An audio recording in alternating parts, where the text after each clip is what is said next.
30대 후반의 평범한 남자이고 현재는 서울에서 조그마한 식당을 운영하면서 살아가고 있습니다. 원래는 아내와 함께 행복한 미래를 꿈꾸면서 시작하게 된 음식점인데 지금은 처제와 단 둘이서 식당을 운영하고 있네요. 정말 남들에게는 결코 일어나지 않을 법한 말도 안 되는 일들이 제게 일어나게 되었죠. 사실 저는 주변 누구보다도 착하지 못한 그런 삐뚤어진 시선으로 세상을 바라보며 살아가고 있었습니다. 어릴 때부터 저는 몸이 정말 허약한 체질이었습니다. 흔히 생각하시는 약골의 얼굴도 못난 탓에 저도 모르게 학창시절 내내 왠지 모를 주변 사람들의 시선에 사람을 기피하게 되었던 거죠. 그리고 더 사람을 기피하게 된 것도 처음 짝사랑하게 된 여자에게서 너무 아픈 상처를 받게 되었습니다. 그때가 중학교 때였는데 그 당시 담임 선생님의 지시로 분기별로 3개월에 한 번씩 짝을 바꿔서 앉았었습니다. 저는 당연히 짝사랑하는 그녀와의 짝이 되기만을 항상 바래왔었고 결국에는 제 바램대로 제게 설렘을 주던 그녀와 짝이 되었습니다. 속으로 만세를 부를 정도로 너무 기쁘고 행복했었습니다. 하지만 그건 이기적인 저 혼자만의 행복이고 생각이었더라고요. 저도 그때 당시에는 제 주제를 파악 못했었나 봅니다. 대놓고 노골적으로 저를 비난하고 무시하지는 않았지만 학교가 마칠 시간에 견출지를 건네어 주다가 실수로 손이 닿고 말았습니다. 근데 얼른 피하듯이 하더니 더럽고 짜증난다는 듯이 행동을 하더라고요. 정말 그 사건으로 인해서 저는 너무 큰 상처를 받게 되었습니다. 그날 이후로 성인이 되어서까지 트라우마로 인해서 30 초반이 될 때까지 여자에 대한 거부감으로 단 한 번의 연애도 하지를 않고 살았죠. 물론 여자를 만날 수 있는 기회가 없지는 않았습니다. 다행히도 나이가 들면서 점점 외모적으로도 자신감이 생겨갔고 나름대로 저와 사귀고 싶다는 표현을 했던 여자들도 있었으니까요. 하지만 기억 속에 그 일 이후로부터 제 마음은 너무 굳게 닫혀서 열릴 생각을 하지 못했던 거죠. 아무튼 저는 몇 년 전까지만 해도 그냥 이렇게 편하게 혼자 살아가려고 했었습니다. 직업에 대한 자부심도 있었고 굳이 결혼에 대한 필요성도 느끼지를 못했었거든요. 남들처럼 집안이 화목하거나 그렇지도 못해서 가족에 대한 중요성도 와닿지 못했었고 요즘에는 일부러 결혼을 하지 않고 살아가려는 사람들도 많은 시대라고 생각했습니다. 아무튼 미래에 대한 생각도 별로 없었고 그냥 그저 그런 하루하루를 지내고 있던 어느 날이었습니다. 월요일 무거운 몸을 이끌고 회사로 출근을 했습니다. 그런데 사무실에 집기 하나도 빠짐없이 텅텅 비어 있더라고요. 5년 동안 다니던 회사였기에 이게 무슨 일인가 싶어서 진심으로 꿈을 꾸는 건가라는 생각으로 머리가 멍했고 망치로 얻어맞은 기분이었습니다. 황당해서 뭐지 싶은 마음에 전화기를 꺼내는데 이어 직원들이 하나 둘씩 출근을 하더라고요. 사태 파악을 하고 봤더니 사장이 기어코 직원들의 임금도 다 떼먹고는 야반 도주를 했던 거였습니다. 그 당시에 저희 회사는 인테리어를 하는 회사였는데 솔직히 이 업계가 많이 불안한 건 맞았죠. 하지만 5년이란 시간 동안 동거동락했던 제게 말 한마디 없이 이렇게 도망가 버리다니 너무 충격적이었고 세상이 무너지는 기분이었습니다. 왜냐하면 월급이 조금 떼인 거라면 크게 상관없었겠죠. 하지만 사장과는 형 동생 하면서 제가 부사장 직함을 달고 있었고 공사했던 곳에서 대금 지급이 갑자기 미뤄졌다면서 급하게 융통한다며 제게 3천만 원을 꺼갔던 상황이었습니다. 남들에겐 적다면 적은 돈이겠지만 저에겐 정말 큰 돈이어서 충격이 어마어마했죠.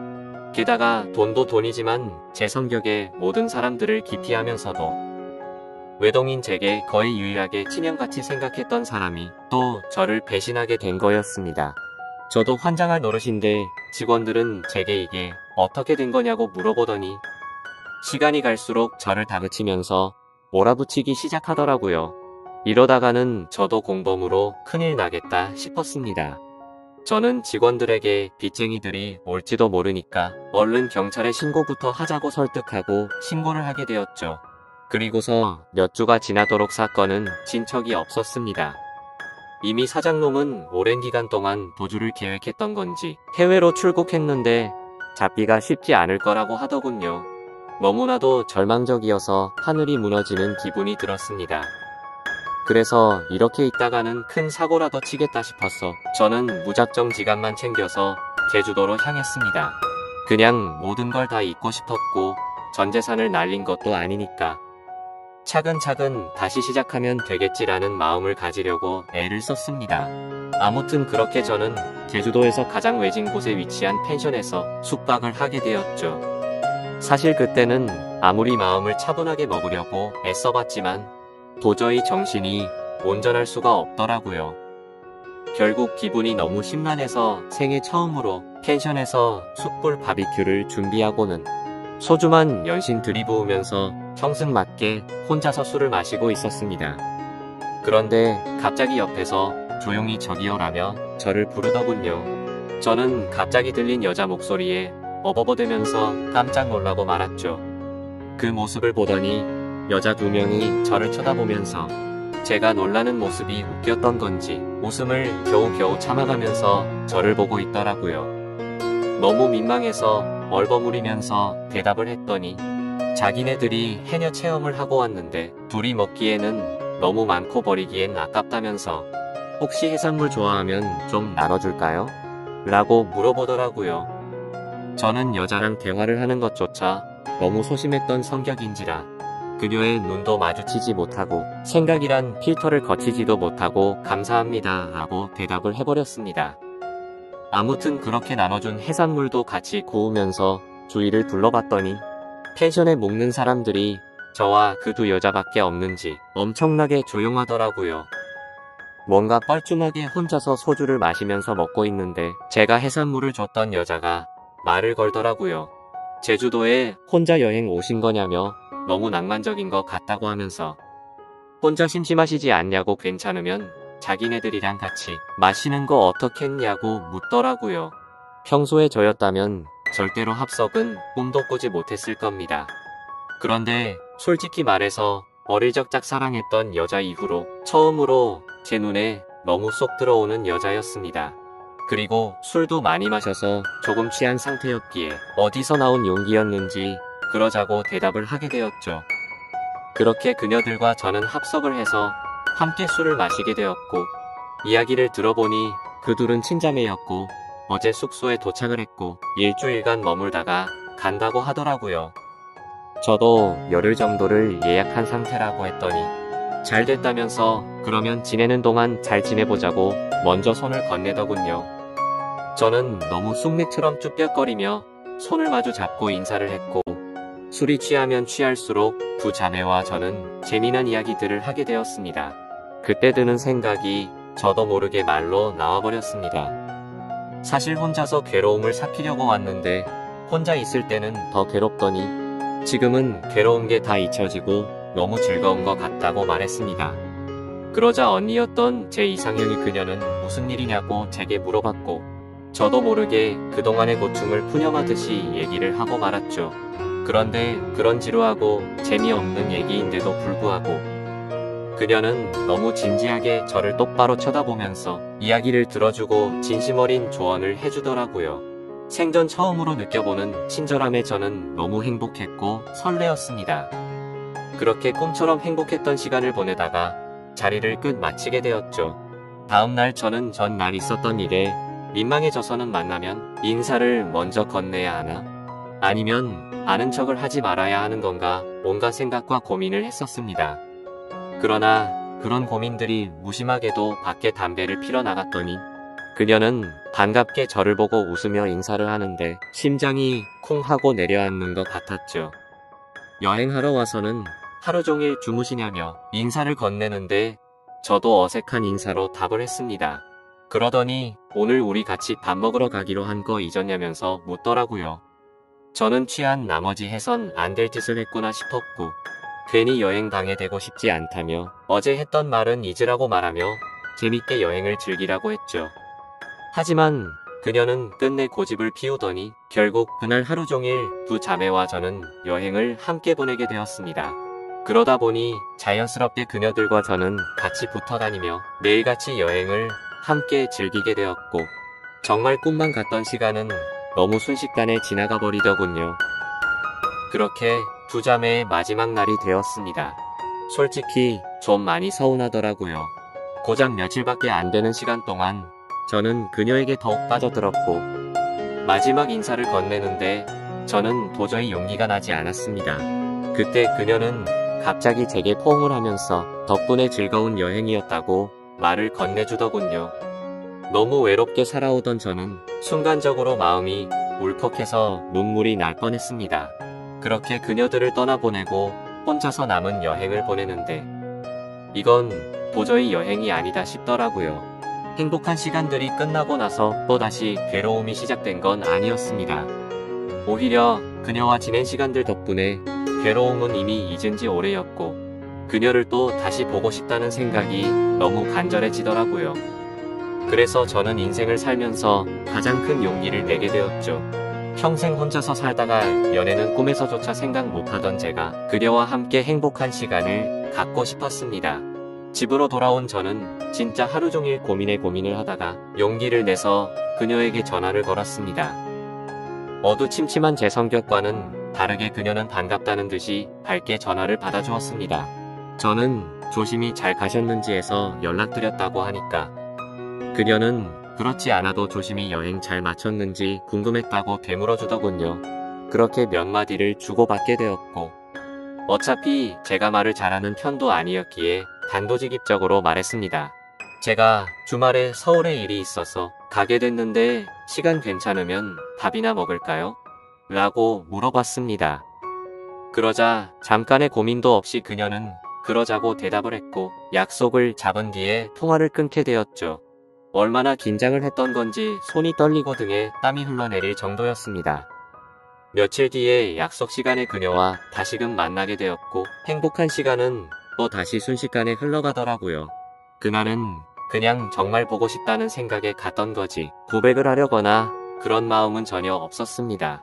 하지만 마지막으로 들어간 와인바에서 와인을 마시다 보니 또 헤어지는 게 너무나 슬프더군요. 저는 그녀에게 앞으로도 계속해서 보고 싶다고 말했습니다. 그러자 그녀는 다른 여자들과 달리 제 마음을 알아줬는지 더 이상은 떠보지 않았고 제 손을 잡아주더라고요. 그렇게 제 인생에서 가장 사랑하는 그녀와 저는 연인이 되었고 남들에겐 힘들다고 하던 장거리 연애가 제게는 너무나 행복한 나날이었습니다. 아무리 멀다 한들 그녀를 매주 볼 수 있다는 건 제게는 너무 과분한 일이었죠. 우리는 그렇게 행복한 연애를 3년간 이어갔고 그녀 덕분에 저는 과거와 비교하면 너무나도 정반대의 사람이 되어 있었습니다.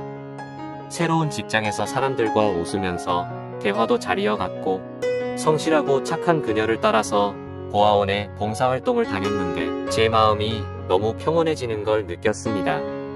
하루하루가 너무 행복해졌고 이렇게 살아갈 수만 있다면 가정이라는 걸 꾸려서 평생을 행복하게 지내고 싶다라는 생각이 들더라고요. 저는 그렇게 달라진 제 스스로에게 결심을 하고 그녀에게 청혼을 하였습니다. 그녀는 제 청혼을 받아주었고 저희는 결국 사랑의 결실을 맺게 되어 결혼을 하게 되었죠. 그 당시에 아내는 서울에서 처제와 함께 조그만한 식당을 운영하고 있었습니다. 그래서 아내와 상의 끝에 제가 이직을 하기로 했고 결혼을 하면서 제가 서울로 올라오게 되었죠. 아내와 저는 인생에서 가장 행복한 부부처럼 그 누구도 부럽지 않게 지냈습니다. 결혼한 지 2년 동안 한 차례도 다툼이 없을 정도로 주변에서 누구나가 예쁘게 봐주었죠. 그렇게 행복한 나날들을 보내다가 제가 다니던 회사가 또 다시 부도가 나면서 저는 일자리를 또 잃게 되었습니다. 그때부터는 이렇게 불안한 직업을 하는 게 맞는 건가라는 고민에 빠져들었고 막상 또 새로운 일자리를 구하려고 하니 직장 생활에 지쳐 있었죠. 그러다 힘들어 하던 중 아내와 더 오랜 시간을 붙어 있고 싶었고 그동안 모은 돈을 보태어서 새로운 식당을 여는 게 어떨까 생각이 들었습니다. 저는 인테리어 회사를 다니던 경험을 살려서 아내가 모르게 직접 발품 팔아서 새로운 식당 자리도 알아보고 양식에 어울리는 인테리어 포트폴리오를 만들어서 아내에게 말했습니다. 더 이상 내 일에 흥미를 잃어서 직장에 다니는 건 그만하고 당신과 처제를 도와서 가게를 더 크게 해보고 싶다고 하면서 설명을 해줬죠. 한참 아무 말 없이 지켜보던 아내는 제 선택을 존중해주면서 그러자고 했고, 그날부터 저와 아내, 그리고 처제는 새로운 식당을 열기 위해서 분주하게 준비를 했습니다.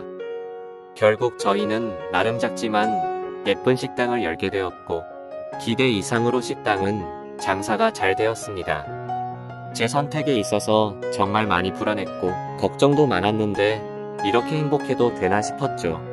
아내도 솔직히 오랫동안 해오던 가게를 옮기는 게 불안했고 무서웠는데 저 하나만을 믿고서 그 큰 결정을 바로 내려줬던 걸 알게 되었습니다. 저는 착한 아내에게 너무 고마웠고 평생을 행복하게 해줄 거란 마음을 제 가슴에 되새겼죠. 하지만 하늘이 너무 원망스럽게도 제 바램과 그 행복은 산산조각이 나게 되었습니다. 아내가 일을 하던 도중에 갑자기 쓰러지게 되었습니다. 처음에는 가게가 바쁜 탓에 과로해서 그런 거겠지 하며 아내를 안심시켰었죠. 며칠 뒤 정밀검사를 받아본 결과가 나왔고 의사 선생님은 너무 위험한 위치에 암이 발견되었다고 말하더군요. 드라마나 영화에서나 들어봤지. 이런 일이 제 아내에게 생길 줄은 정말 상상조차 못했기에 그 자리에서 바로 눈물이 났습니다. 의사 선생님이 말을 이어갔습니다. 이런 말씀드릴 때가 자신도 가장 마음이 아프다고 하면서요. 솔직히 말해야 할 것 같다며 아무래도 너무 위험한 수술이 될 것 같다고 하면서 아내분에게도 솔직히 말씀을 드려야 한다고 하더라고요. 그 말을 듣는데 아내를 처음 만났던 제주도에서 처음 만난 그날 밤이 떠오르고 그동안의 일들이 순식간에 주마등처럼 지나가는데 저도 모르게 애처럼 펑펑 울어버렸습니다. 아내에게 이 모든 사실을 솔직하게 털어놓는다는 게 너무나도 어려웠습니다. 하지만 저를 저보다도 잘 아는 아내는 저를 보자마자 눈치를 채더라고요. 펑펑 울어서 알아본 건지 너무 경직되어 있는 저를 알아본 건지 저는 있는 사실 그대로를 말해줬습니다. 아내는 괜찮은 척하면서 오히려 저를 위로해주면서 말을 하더라고요. 솔직히 너무 무섭고 화도 나고 슬프지만 저를 만나서 그동안 너무 행복했다며 그래도 위험하긴 하지만 끝까지 포기는 하지 않을 테니까 좌절하지 말자고 하더군요. 그 말을 듣는 순간 제가 너무 부끄러웠습니다. 정작 아픈 아내는 저렇게 용기를 내서 힘을 내려고 하는데 도저히 저부터 무너질 수가 없었습니다. 처가댁에 연락을 해서 이 사실을 말씀드렸고 장인어른과 장모님 그리고 처제는 아내에게 찾아와서 미친듯이 펑펑 울었습니다. 그러자 아내도 그동안 참았던 눈물이 터진 건지 애처럼 펑펑 우는데 정말 가슴이 찢어졌습니다. 그렇게 아내는 항암 치료를 시작하게 되었고 날이 가면 갈수록 급속도로 야위어가는 아내를 보고 있으니 모든 게 너무 원망스러웠습니다. 괜히 나를 만나서 아내가 이렇게 아프게 된 것만 같고 죽을 만큼 너무나도 힘이 들었습니다. 그렇게 힘든 시간을 지나서 아내의 수술이 있기 전날 밤 아내와 저는 한참 동안 이야기를 나누었습니다. 그때 처음으로 알게 되었던 건 아내도 제주도에서 처음 본 그날 저에게 호기심이 생겼고 관심이 갔었다고 하더군요. 그래서 다음날 같이 밥 먹자는 약속을 한 적이 없었지만 일부러 거짓말을 해서 같이 합류해서 여행을 한 거였다고 하더라고요. 물론 제 여행을 방해하고 싶었던 건 아니었고 제가 그날 밤 혼자 있을 때 더 괴롭다고 했던 말이 밤새도록 신경이 쓰였답니다. 제 아내의 성심이 깊은 건 알았지만 그 말을 듣는 순간 눈물이 멈추지가 않더군요. 그러면서 수술이 어려운 건 우리 모두가 다 잘 알고 있는 사실이니까 지금 말을 해야겠다고 하더라고요. 혹시라도 자신이 잘못되더라도 제발 당신 탓이라고 생각하지 말고 행복했으면 좋겠다고 말했습니다. 그리고 우리가 함께 시작했던 가게도 자신에겐 너무 행복한 추억이 가득한 곳이니 슬픈 감정보다도 행복한 추억을 떠올리면서 계속 지켜달라고 했죠. 그렇게 밤새도록 저희는 끊임없이 많은 대화들을 나누었고 결국에 제가 인생에서 가장 사랑하던 제 아내는 이 세상을 떠나고 말았습니다. 아내를 떠나보내고 하루하루가 너무 괴롭고 인생이 무너진 듯 슬펐습니다. 솔직히 돈 몇천만원 사기당했던 건 정말 세 발의 피조차도 안 될 정도의 괴로움이었습니다. 정신 나간 사람처럼 죽을 만큼 술을 마셔대기도 해봤지만 다 소용없었습니다. 시간이 지나면 이 아픔이 줄어들 수 있을까 싶은 생각만 가득했습니다. 그렇게 집에서 틀어박혀서 지낸 지 몇 주가 지났을 무렵이었습니다. 항상 조용하고 내성적이던 처제가 집에 들어와서는 마치 다른 사람처럼 온갖 잔소리를 늘어놓기 시작하더라고요. 언니가 지금 이 꼴을 보려고 그렇게 떠나간 줄 아냐면서 화를 내더군요. 형부 혼자서만 힘든 줄 착각하지 말라며 주변 사람들 생각해서 제발 그만하라면서 화를 내다가 울더라고요. 정말 예전이나 지금이나 너무 이기적인 나쁜 놈이었습니다. 저뿐만 아니라 모두가 다 힘들어도 꿋꿋이 버텨내고 있다라는 생각이 들더군요. 울고 있는 처제에게 다가가서 저도 같이 울면서 미안하다고만 되뇌었죠. 그러다 처제와 함께 밖으로 나가서 같이 술을 한잔하면서 이야기를 나누었습니다. 가게는 이렇게 계속 문을 닫아둘 거냐고 물어보더라고요. 솔직히 아내 생각에 미쳐버릴 것 같아서 가게 근처도 갈 수가 없었습니다. 하지만 그건 너무 비겁한 짓이란 것 정도는 알았죠. 그런 생각을 하던 찰나에 처제도 저와 같은 생각을 말하더군요. 언니 생각에 자신도 가게 근처도 못 가겠다며. 근데 언니가 제게 했던 말을 처제에게도 똑같이 했더라고요. 마지막으로 부탁한다면서 좋았던 추억 가득한 가게를 계속했으면 좋겠다고 했답니다. 사실 아내가 왜 그렇게 가게에 집착하는지는 저도 잘 알고 있었습니다. 아내는 저와 제 처제를 생각해서인 마음도 당연히 있었지만 너무 착한 심성에 그동안 어려운 아이들에게 무료 급식을 주던 걸 멈추지 않기를 바랬던 거였죠. 세상에 어떻게 이런 착한 여자가 또 있을까요? 사실 이런 마음을 갖고 있는 것도 가게를 가게 된 날 알게 되었습니다. 처제와 저는 아내의 부탁을 이어나가기 위해서 결심을 했고 다음날 가게로 나갔습니다. 몇 주간 비워져 있던 가게임에도 불구하고 구석구석 너무 깔끔하게 청소가 다 되어 있었습니다. 그리고 그곳에 놓여져 있던 편지가 있었죠. 아내는 가족들과 저에게 너무 많이 미안하답니다. 제게는 평생 행복하게 함께 지내면서 흰머리 나는 것도 보고 싶었고 우리에게 아이도 낳아서 행복한 미래를 꿈꿨는데 너무 마음이 아프다네요. 그러면서 자신을 대신해서 아이들에게 도움을 주면서 평온함을 느껴줬으면 좋겠답니다. 스스로 자책하지 말고 세상에 주어진 걸 감사하게 느끼면서 주변 사람들에게 사랑을 베풀다 보면 우리는 또 다시 금방 만나서 행복하게 지낼 거라고 하네요. 처제와 저는 그 편지를 읽고 또 한바탕 울어버리고 말았습니다. 그날 저와 처제는 그동안 상한 음식들을 모두 정리하고 밤새도록 정리를 했습니다. 아내의 바람대로 다시 장사를 하기 위해서 준비들도 하였고 장사를 시작하고서 정신없는 나날들을 보냈던 것 같네요. 처제는 언니 대신해서 잔소리 할 거라며 전처럼 느긋하게 할 생각 말고 제대로 도와달라며 선전포고까지 하더군요. 그러면서 꼴단지가 뻑뻑해서 모여는 저를 핀잔 주더니 숟가락으로 치더니 순식간에 열더라고요. 이제는 예전보다 조금은 더 편해진 처제와 열심히 하루하루를 보내고 있네요. 이 글을 쓰면서도 제 인생에서 제일 행복함을 느끼게 해준 제 아내가 너무 그립고 보고 싶습니다. 아마도 이 마음은 제가 아내를 찾아갈 때까지 영원하겠죠.